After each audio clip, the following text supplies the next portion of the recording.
Hi, I'm Karl Taylor and this episode is sponsored by Squarespace. Here's my commercial photography website. It's a Squarespace one and I absolutely love it. They're easy to set up, they look amazing, there are hundreds of templates to choose from and they have first-class customer support. If you want one too, then use this URL and the coupon code KARL to get a 10% discount. Right, I'm here with Peter from Lee Filters. Hello Peter, good to see you again. Good to see you again. Good to see you again. How's your show going here? Yeah, very busy. We've been exhibiting at Photokina since 1974, believe it or not. So right. We've done a few of these shows. Have you been here since 1974? I'm not quite that old. I'm not. Well, as you all know, I'm a keen Lee Filters fan. Regularly use their graduated neutral density and polarising filters. And interestingly, Peter, you were just telling me about a new polarising filter from Lee. Tell me a little bit more. Yeah, we're just launching at the show our new landscape polariser. One of the people often ask, they want to go on wider lenses, that our current polariser was slightly too thick. Right. As you can see, when it's on the holder, it sticks out quite a bit on the front here. So at the moment, it'll currently go down and work on a full frame sensor around about 20mm is the widest you can go. So on a 35mm camera, 20mm wide angle lens would be the limit for that filter. With two filter slots, and most landscape photographers often want to be wider than 20mm. Got to be wider than that, exactly. Yeah. So we've actually now designed a new polariser called a landscape polariser.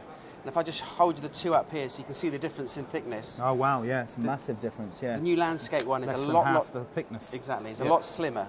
Right. So this, again, it fits on the front of our holder via this ring we call an accessory ring. Yep, so it allows you to turn the polariser independently.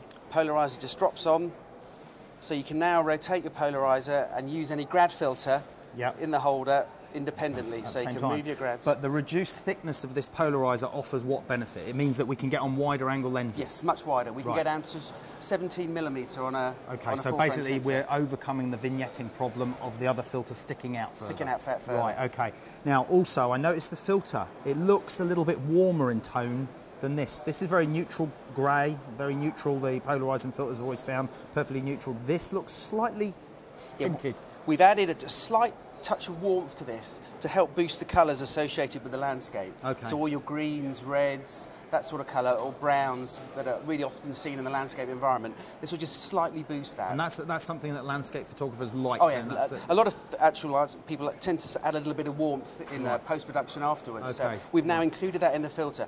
But if you didn't want the warmth, again, it's just an easy correction. If you're shooting in RAW, just take the colour, tweak it out. So, but I suppose by actually having it in the filter means that landscape photographers don't have to add a warm-up filter even in the stage of the photo-taking process. But it's very, very subtle. It's not a huge amount, but it's just to enhance those lovely greens you often see in the landscape. It works really well.